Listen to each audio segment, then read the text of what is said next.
Today, many students go to college with numerous questions about their faith, yearning to know if the seed planted in them as a child is both true and practical.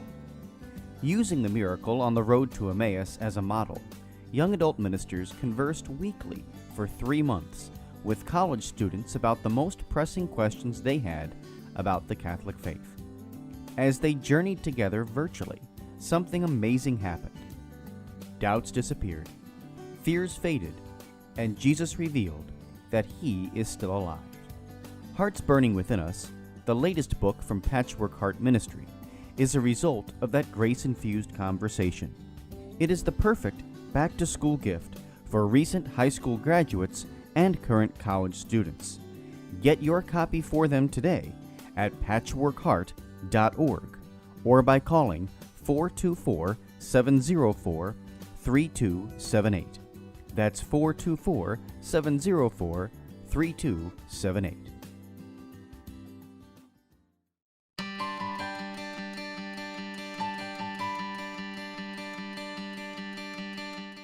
The St. Raymond Nonnatus Foundation, in partnership with Patchwork Heart Ministry and Fiat Ministry Network, present a podcast for divorced and separated Catholics.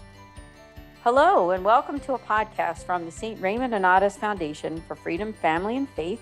This is Ann DeSantis, the director, and this is our podcast series on 10 steps for healing for divorced Catholics. And joined with me is the president of the foundation, Mickey Kelly. I want to welcome him. Mickey, thanks so much for joining us on this podcast. Always a pleasure to be here, Ann. Thank you so much. Now, this is a whole 10-part series, so I'm going to read through the 10 steps of healing. Now, don't worry, you don't need to get a pen and paper out or your computer or laptop or anything like that, because there's going to be a podcast for each step. So tonight is step 3, and step 3 is stepping back from too many commitments to be with family. And that's geared for Catholics and Catholics who are either separated, divorced, or annulled, and finding that healing, the steps for healing. So step number 1 is acceptance of your situation with God's help. 2 is finding the proper help and resources where needed. 3, which would be tonight, stepping back from too many commitments to be with family. 4 is seeking God's help through prayer and sacrifice. 5 is developing your faith in greater ways. 6 is prayer. 7 is sharing your story with trusted friends to find guidance and fellowship. 8 is, if you're not annulled, find out more. 9 is develop healthy new friendships with those who have faith. And 10, get involved in ministry in order to help others. So I just want to give all of you what you are to be looking forward to for the future when we talk about all these other steps. But let's go right into step number 3, and that is stepping back from too many commitments to be with family. Let's just kind of like talk about the situation. You know, if you're listening to this podcast and you're newly separated or newly divorced or annulled, let's face it, your life is changing. You're not living in the same house with your former spouse. Maybe you're in a different neighborhood. Maybe you're in a different church community. Your kids are growing. They're involved in activities. And things can get crazy. You know, things can get crazy with your own life and what's going on and just the whole balance of it. But our advice to you on this podcast is just to step back for a while and just to be with your family, to be close to them, to support them, and also to support yourself in everything that you're going through. Now, I also want to mention for you who are listening, if it's the first time that you've ever been on this podcast, is that Mickey and I are both adult children of divorce. Mickey's parents divorced when I believe he was around 10 years old. My parents divorced when I was 7. So I do recall I was the oldest of 4 at the time, and my mom remarried and had another child. So I'm actually the oldest of 5. But how she had to step back, how my parents had to step back to just go through that situation and to find healing through just, coping, right? Coping. So let me turn it over to you, Mickey. Maybe you can share with us, if you can go back in your own memory, What was it like in terms of your mom and your dad and what they had to do as they were going through that process? Well, Anna, first of all, I think you really touched on some very important points, especially. And I think I talked about it in our previous episodes. And just for the sake of knowing, just feel free to scroll back. And I know we'll be reminding people about this. So if you have not really kept up with this series, don't panic. I mean, the beautiful thing about YouTube is that you can we have a channel, we have a playlist. So you just always can go back, from the first video of this series and try to catch up. But yeah, so my story is in 2000, my parents actually got divorced, and it was very painful too. And of course, I didn't really understand. I didn't really comprehend what the whole thing was. But as someone as the youngest of four, actually, of course, there's like a gap between, like a comprehension gap between you and your oldest sibling, who happens to be almost 10 years older than you. You don't really understand it, but the effect is more like on your older siblings, because they can understand things. And honestly, it was something that, if forever changed my life, if or something like that, like I could have chose to do things such as get involved in their own crowds, gangs, or whatever, but something inside me just just told me to keep the faith. And it did, and I did.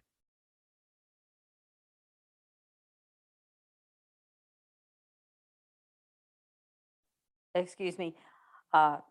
First of all, I want to just thank you and commend you for sharing with us, because you've been very open during these podcasts about what you've been through and what your family went through too. It's a whole family situation, isn't it? It's not just the parents. It affects everybody, doesn't it? And I did find some wisdom that I wanted to share with all of you on this whole topic of stepping back, taking your time to rest. It's an exhausting thing, I think, isn't it? When you're going through some kind of a challenge, a crisis, a trauma sometimes. For some people, divorce and separation is a trauma.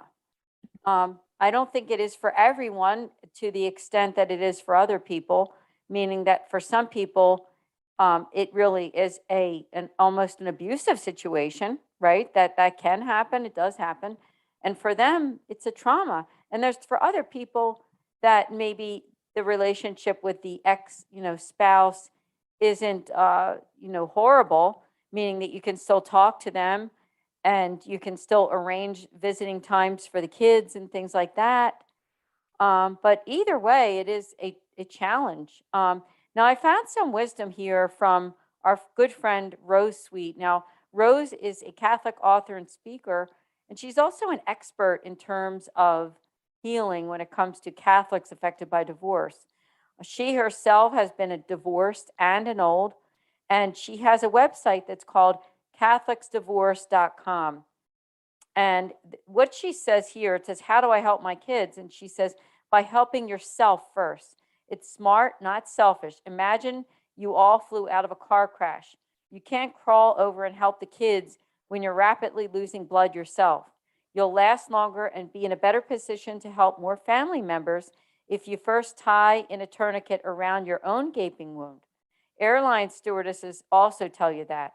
In the event of an emergency, you must put the oxygen mask on yourself first, not your child. Why? If you pass out, you'll no longer be able to help your baby.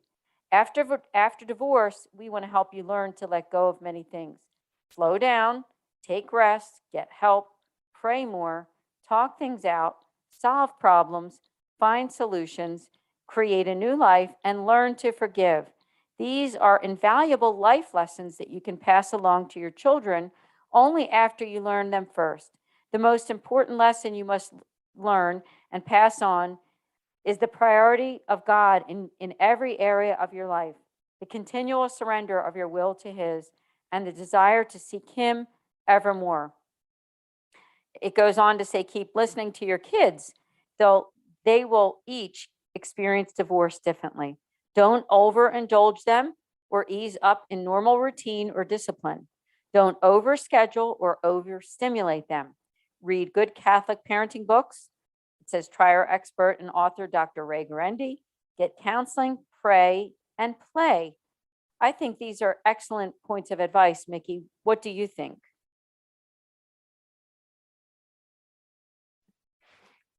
Yeah, truthfully, and I honestly thought that there were some very good points, and even Rose touched on some of them, because the first thing that we really, it can be traumatizing too, depending on the circumstances of the divorce. Like the spouse could have broken up because of like marital issues, or well, any divorce, there is some sort of marital issue, and it can be infidelity,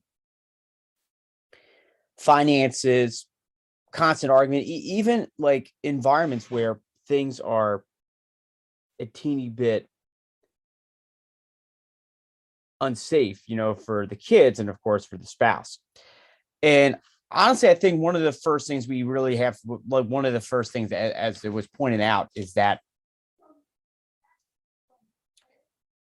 we have to understand that God is in control no matter what it is, and something can come out of it, no question about it. And some of the important things that I can really take away from it is that, there you do have find a support system is one of the most crucial things in an event of a divorce, whether it be to reach out to a close family relative or even a friend and let them know what is going on. And every now and again, like you always have to check in with them, like, how's everything going?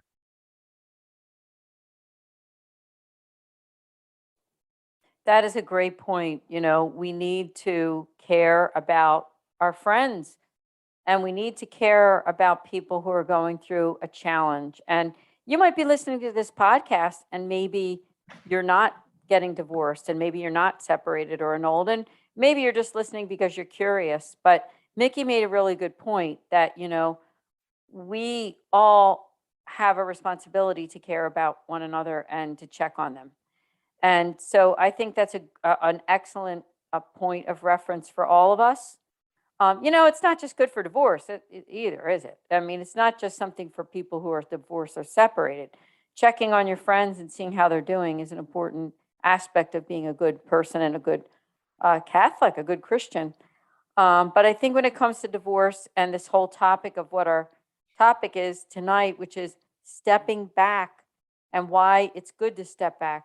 Now, maybe you're in a career where, you can't step back too far because you got to work and you have to move ahead with what you're doing with your job so that you can support your kids, your family.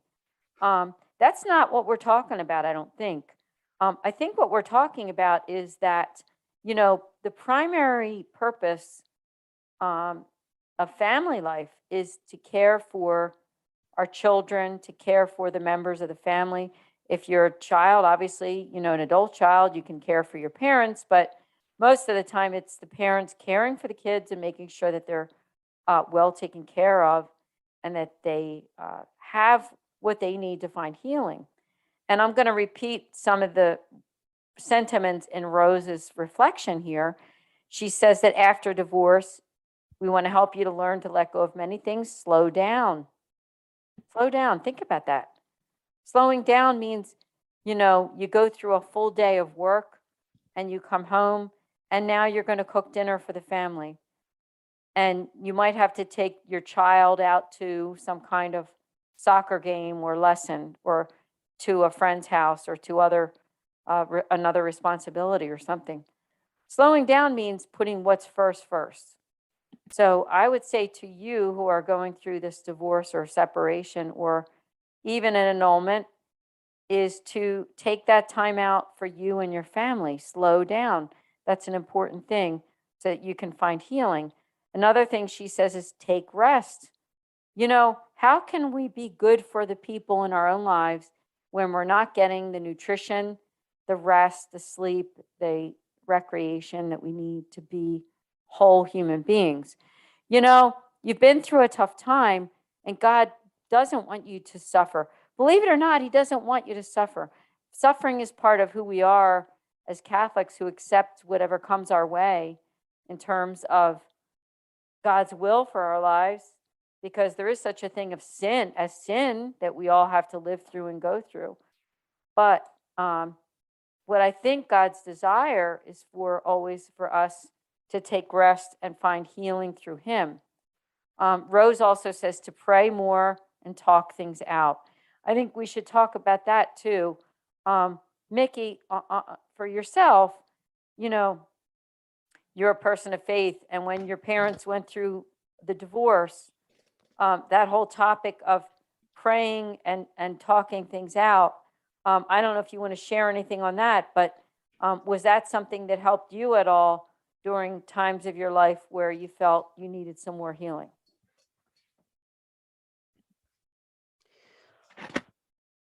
Honestly, and I think Rose really did touch on a very important point, is talking things out as well as praying. And those were some things I wish I relied on more at the time when everything was happening.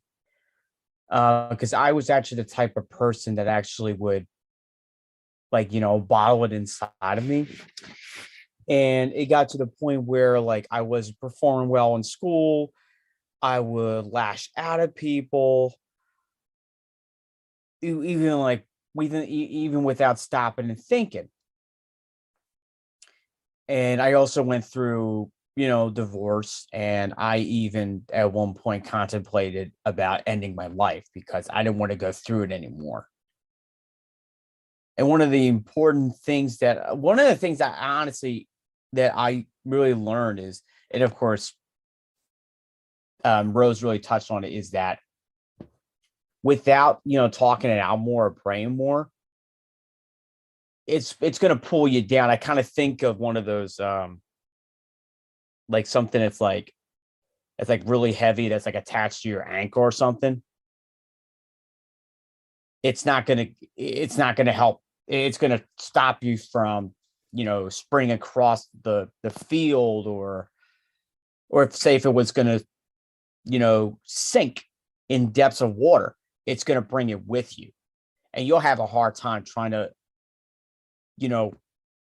reach the surface. But of course, but of course, simple physics, you're going to, well, of course, in scientific terms, human body, they have 2 minutes to breathe oxygen they have 2 minutes to get like above water to breathe oxygen. Otherwise they drown and eventually and potentially die. And I honestly, like, that's something that's very important that I wish I knew sooner than later. Because honestly, they begin the part for you to heal from the tribulation that happens in your family. Yeah, well said, because when you can turn around like you have and you can look back on your life, you were only 10 years old, you were a little kid, but you're recognizing the fact that when I say the words from Rose that had to do with praying more and also slowing down and talking things out, you can look back in that and say, you know what, I wished I did more of that. But it's also a great point of advice for those listening from someone like you who has the experience. And I will also say for myself, I mean, I was only a young kid. I was only 7 years old. And of course, I'm older, in my 50s. Life was slightly different back then in terms of society and culture. But the whole idea of talking things out back in the early 1970s, mid 1970s, was not something that was encouraged as much as it is now. So I think that's one benefit of our current society, is that there certainly are opportunities where people are encouraged to share. And there is such a thing as therapy, getting proper help with the right resources. So again, thank you, Mickey. Another thing that Rose says in that reflection is solving problems and finding solutions. When you're constantly doing, and you're not just being, you're not like letting yourself rest. And like I said, I go back to the topic of the podcast, is stepping back, stepping back from commitments to spend time with family. You're actually able, I think, to solve the problems and find solutions when you can step back and not be so busy all the time. Now, I know you're going to be busy either way, because if you're a single mom or a single dad and you're working and you also taking care of children, no matter what, you're going to be busy, but you don't need to make your life even more busy than it needs to be. So, Mickey, I don't know if you want to speak on being busy, because I think in our culture, that's something that people really overindulge in, isn't it? And I think you really touched on an important point, is that you do have to keep yourself busy. And some of the things of course, you can't just dwell on, what happened. Like, well, for this, let's say for the spouse case, for example, and let's face it, it's not going to be in a walk in the park, say if I would say maybe 9 out of 10 times the father is out of the picture and the mom has to muster the strength and have to like kind of soldier on, so to speak, as a single, like, of course, to the point where she's going to be a single mom or something. But it's another thing too that it's another thing too that you just want to like think it's just like a death. You want to think of that death sentence. And you have two choices too. You can, rise above it, do something, that take your mind off this whole, your mind off what has happened, or you can let it consume you. For me, like as a kid, like I did baseball for a couple of years, but I got bored and I wasn't really interested in. But I was never encouraged to pick up other like interesting activity, like say like karate or an instrument, or if I could, I wish I could do that. But sometimes like, doing things like hobbies or whatever is a really good therapy to help you take your mind off what is happening. And that's a great point. I love that about hobbies, because hobbies are, I think, we think of the word busy. I think of work. I think of things that you, quote, have to do. But when you have a hobby, you can even find a hobby that you can do at home, right? You can find something you can do with your kids when you're going through divorce, separation, or annulment. Something you can do together that doesn't separate you. So I think that's really a beautiful thing that you just said, because, let's face it, I think divorced or not, separated or not, everybody's tempted to be too busy. And I think Mickey gives a good suggestion for all of us, that I think hobbies are a little different. Hobbies are something that take your mind off of work, aren't they? They're things that take your mind off of the to-do list. I just found an article. It's called "The Danger of Being Too Busy." Now, granted, this article isn't specifically for Catholics affected by divorce, but it does offer some really good suggestions, so we could talk more about the danger of being too busy. It says that when people are too busy, they tend to be irritable and get stressed out easily. They're in no condition to glorify God through their lives, and they're too busy to see the grace of God at work in the world around them. That is why it is important for us to slow down and take some time to grow closer to God. Instead of thinking of God for just a few minutes when we wake up or fall asleep, our prayers to God should be constant throughout the day. Slowing down will give us more time for reflection in our daily lives. We'll be able to see God in the small things that happen every day, to recognize God in the beautiful creation that surrounds us, and in the people that we encounter in our lives. We'll be able to spend more time throughout the day thinking about God, and as a result, we'll be more fully able to offer our entire day and everything that we do to glorify Him. Mickey, I don't know if you want to comment on that, because, divorced or not, separated or not, I think these are great words of advice. for us not to be too busy.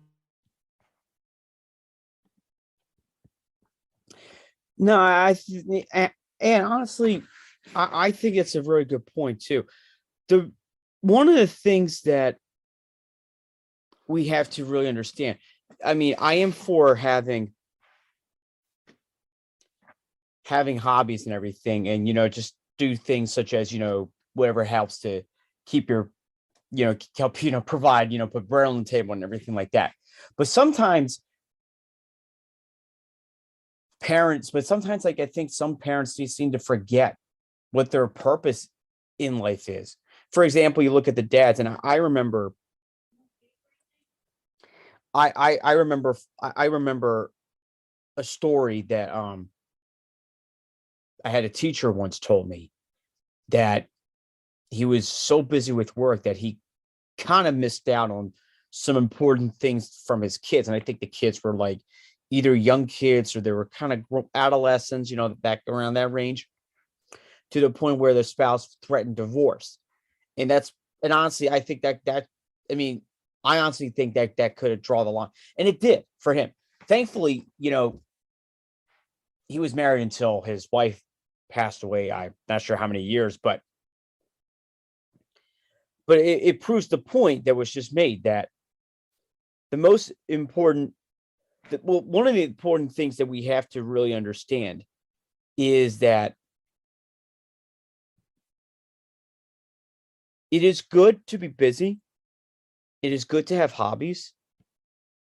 But what I think that we also have to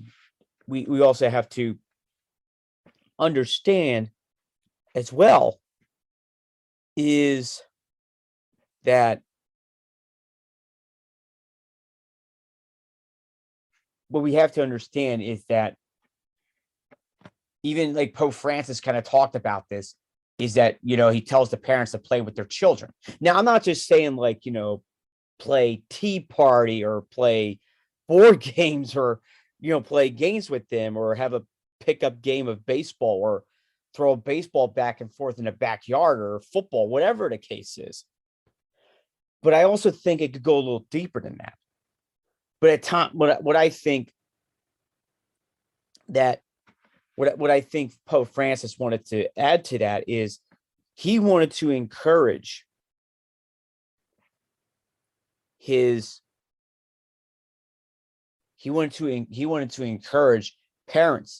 to not just play with the children, but to spend time with them. And I think that quality time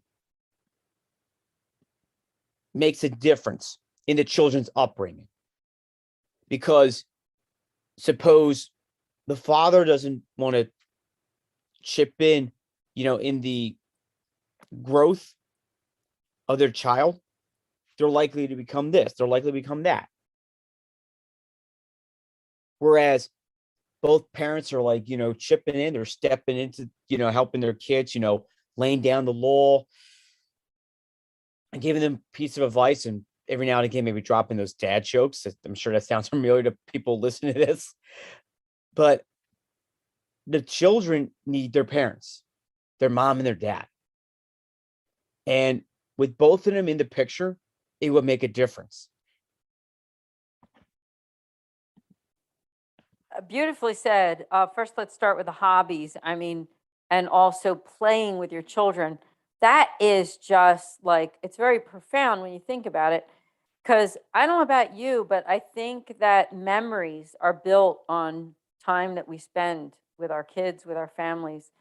And, let's face it, if you've been through divorce or separation, it's a hard thing to go through. It's a hard thing not to have the regular family unit intact. It's a hard thing not to have mom, dad, and kids together. So I think what Mickey said, when children can feel like they're still making memories, right? It's such an important thing.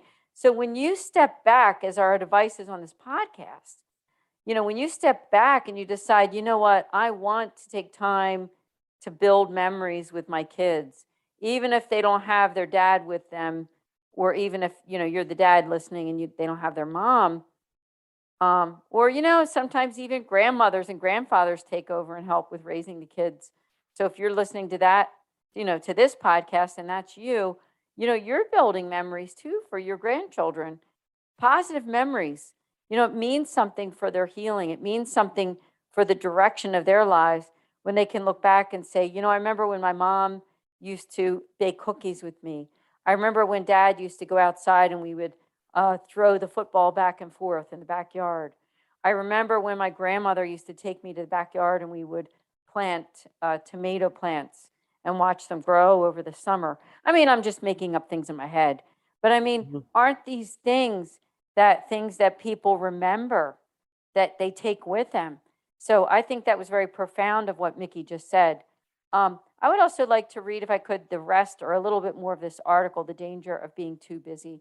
It says, in addition, the more time we spend in silence, the better we're able to hear God. God does not speak to us loudly over a microphone. Rather, he speaks to us in the quiet stillness of our hearts. Therefore, it's important that we know how to listen to him, to hear his voice. In today's busy, chaotic world, we can easily miss his voice if we do not slow down long enough to listen. Only in silence and prayer can we truly hear what God is saying in our hearts. It's important to our spiritual health that we do not become exceedingly busy to the point where we're never able to hear God speak in our lives. We need to make sure that we're able to spend an adequate amount of time in reflection and prayer. As Catholics and as people of faith and as Christians, that quiet time that we carve out to pray. If you're a mom or a dad and you're divorced or separated, let's face it, I mean, you're going to be busy no matter what. But taking that time to reflect in silence, God loves you. Just because your marriage didn't work out, just because things aren't exactly the way you had planned, maybe 5, 10, 15, 20 more years ago, you're still so loved by God, and God wishes for you to know how much you're loved and how much he wants you to be a part of our church, the Catholic faith.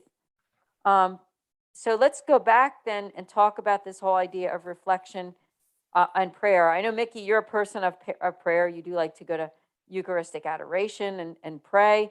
Can you talk to our audience, people affected by divorce, about how that can help them? Well, it has been said from time to time again that the fathers are the leaders in the household. And even I remember a talk by Dr. Scott Hahn in which he pointed to the fact that if the father is leading the faith-based things, so such as prayer, 90% of the time the children will pick that up. If the father is going to mass, and let's say before they enter the pew during mass, he genuflects, the children will pick that up. So there's a powerful thing of having a father of faith in your family. And Annie, you just mentioned too about years down the road, or let's say the kids utilize their children, their fathers, I'd rather say. Those are some of the things they should be talking about the times where he made time for us to help us practice some things like outside of the diamond, work on our skills a little bit, helped us with our homework, took us to the movies like on a Saturday afternoon or something, or drove us to sporting activities, took us to outing to the baseball game or something, things like that. And here, one of the things that fathers have to do too, and one of the perfect role models for them is Saint Joseph, because let's face it, I'm sure he spent, countless times with our Lord and Savior Jesus Christ. In fact, and you made a point about, adoration. Saint Joseph and Mary, they were frequent adorers of the Blessed Sacrament that they were sharing in the world. That was something Father Donald Calloway mentioned in his book about the consecration to Saint Joseph, which is like similar to the Saint Louis de Montfort 33 days to morning glory consecration. And he meant in one of his points, in one of his commentaries, he mentioned that the frequent people that went to adoration every day in the history of mankind were Jesus and Mary. I'm sorry, Joseph and Mary, I should rather say. Because you think about it, every time they were running away from imminent terror, or if they were going from place to place, they were adoring Jesus for most of the time. And here, we need to learn that example of how we can adore Jesus every time and pray to him through the Father. Because it is through the Father's love that we know who Jesus is. It is through the Father example that we are willing to live out our faith. Because if you are with fathers, I say this to the men, you are called to be the spiritual leaders. Whether it's a father, as a priest, a deacon, a brother, or I like to throw this in there, bishop. You are called to be the spiritual leader. You are called to lead people to prayer. Most importantly, you are called to lead them to Christ.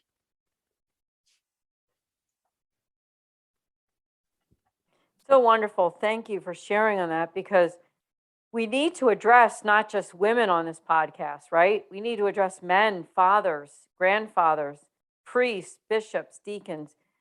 You know, I hate to say it, but I do think, Mickey, that sometimes in our culture, for men that don't want to step up to the challenge of parenting, it gets left to the women and the grandmothers and the aunts and the sisters, doesn't it?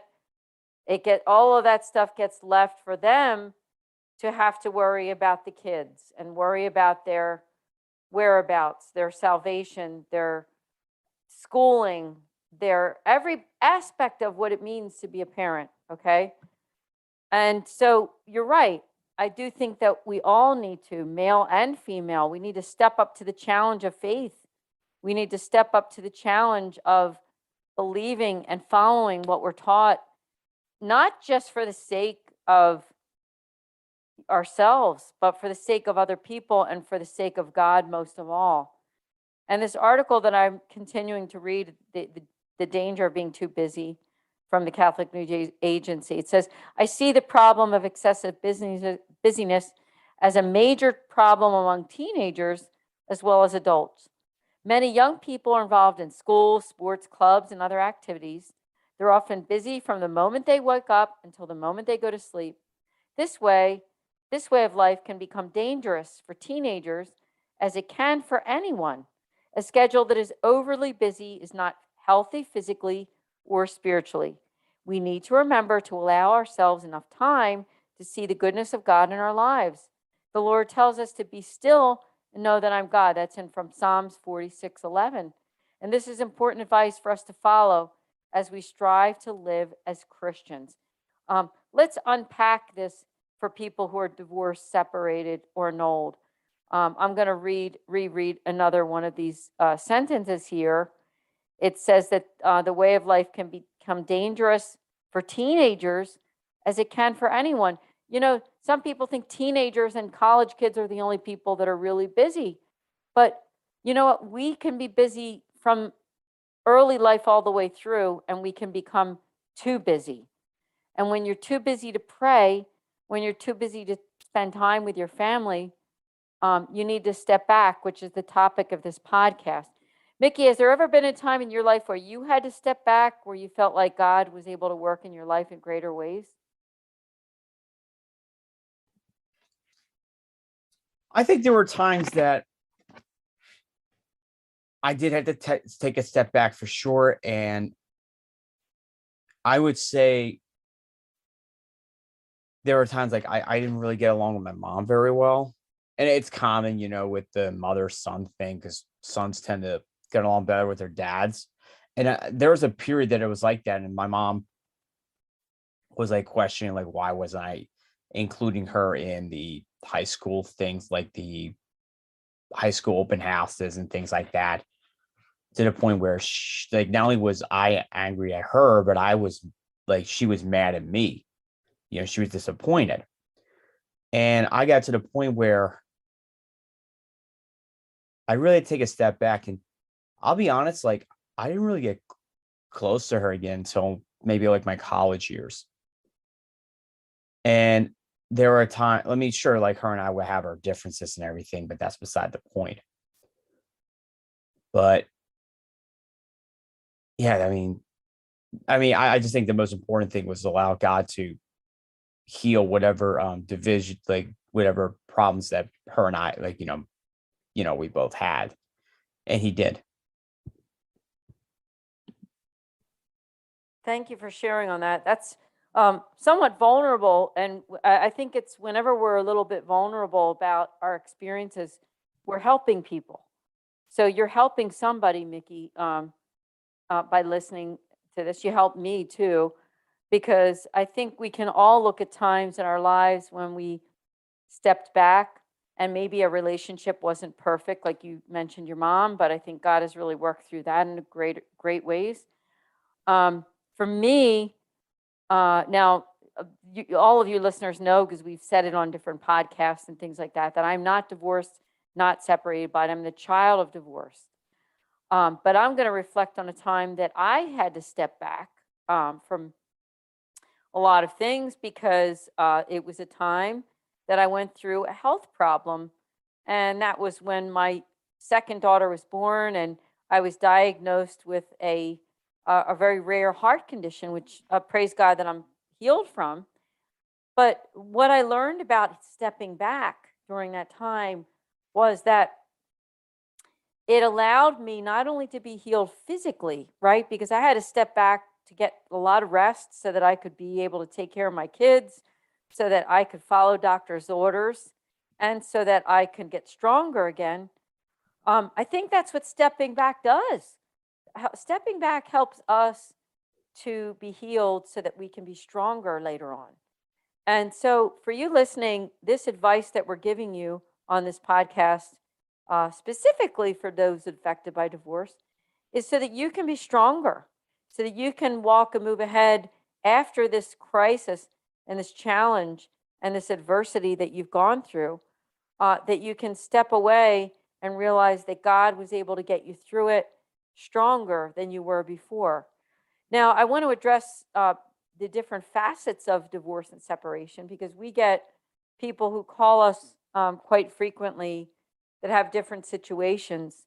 The vast majority of clients and people that reach out to us are people who didn't really wish for this to happen. They didn't really wish for their marriages to end. They did have a lot of regrets about the whole situation and why it happened as it did. I also do think there's a percentage of people, not always our clients, but people who wanted the divorce for whatever reason. Maybe it was an abusive relationship. Maybe things have been sour for years. Maybe things were going on that your husband or your wife was doing that you didn't know about, but found out later on, and then it just never really repaired. But what I'm trying to say is, I don't think anybody gets married with the idea in their head and says, I think I want to get divorced in a couple years, or 5 years, or 10 years, or even, sadly, even 20 or 30 years. So for you that are listening, I want to just say that that's why we're here for you. This foundation was formed, and we're all about families in crisis, for marriage enrichment, and also for outreach to divorced and separated Catholics. And that's why we exist, is to help you to bring healing to your life. And just to accept the fact sometimes that sin does exist in our world, and in a very sad way we say that, but thankfully we have our Savior, Jesus Christ, who, no matter what that sin is that he offers forgiveness through the church, through the sacramental life, through things like the sacrament of confession, and being able to receive his body and blood in the Eucharist. So that's what we're all about. We're about helping you to feel the open arms of the Catholic Church, quite frankly.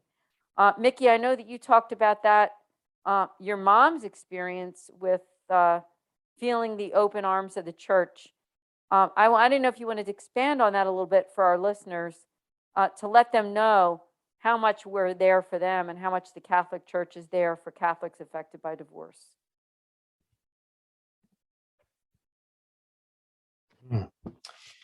Yeah, it's a good.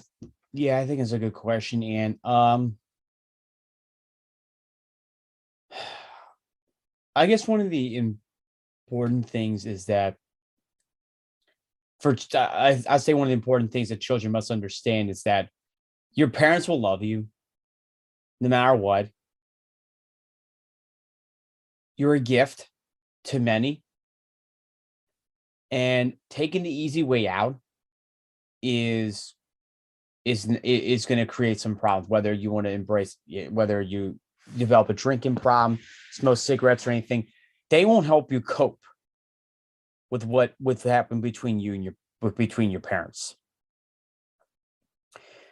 And honestly, you need to let God in, because he can heal those deep wounds that were brought about from that divorce. You need to run to Jesus, run to his arms. You need to drop to your knees and ask for healing and forgiveness. And while you're at it, pray for your parents, because they do need it.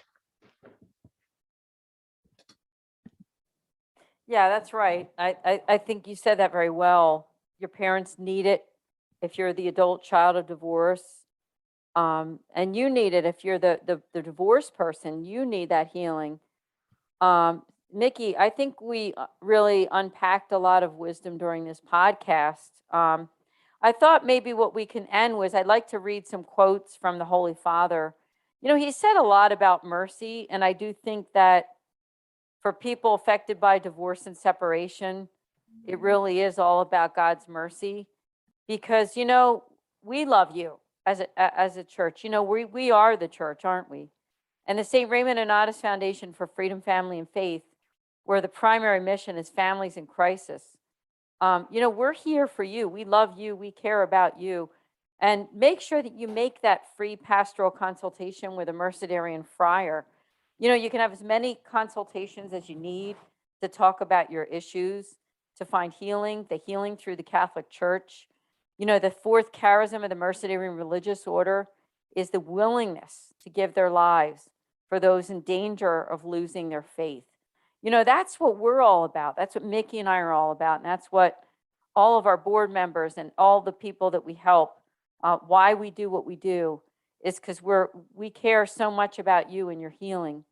The Pope Francis says that mercy is a force that reawakens us to new life and instills in us the courage to look to the future with hope. I'm going to read a few from him.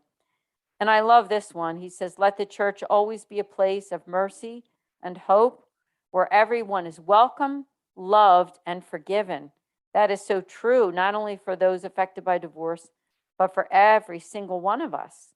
You know, we all need God's love. We all need that mercy to keep going and to know that we are loved by God. And I had one more that I wanted to read. He says, to change the world, we must be good to those who cannot repay us.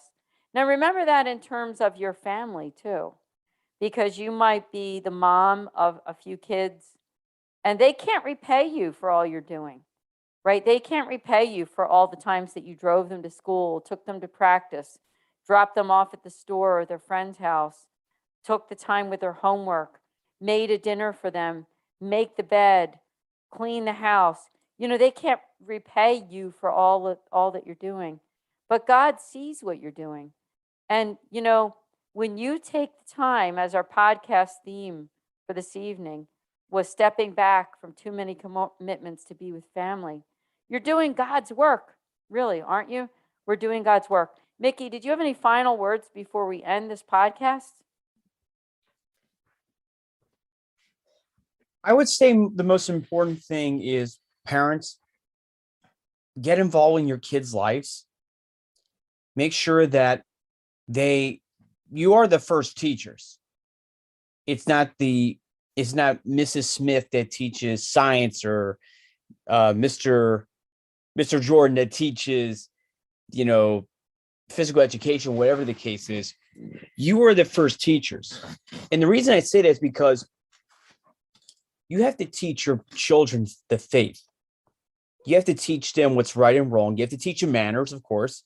When to say please, thank you, excuse me, when to make way for a lady that wants to go across from you, or helping the elderly, with their groceries, whatever the case is. Show them how to be now not just Christ-centered witnesses, but also faithful witnesses and law-abiding citizens. That's my one advice. The second advice is for children. When the going gets rough, hang tough and cling to your faith. Run to Jesus because he is waiting for you. I always think of the song by Matt Meyer, Lord, I Need You. And I see that song as a prayer. And if you feel like you're being hurt, you're being abandoned, I want you to listen to that song. Put it on blast. And I guarantee you, it will help you. And my final point is for families who are going through the crisis of a potential divorce. Reevaluate your faith. Have you allowed God in your life? Have you stressed the importance of your family first and your job last? Take a good look at yourselves. And children, and for those who are going through divorce, whether it's as a spouse or as a child, connect with someone who can help you get through your darkest period of your life. Beautiful, wonderful words of advice. And I love that last one that you said, connect with someone.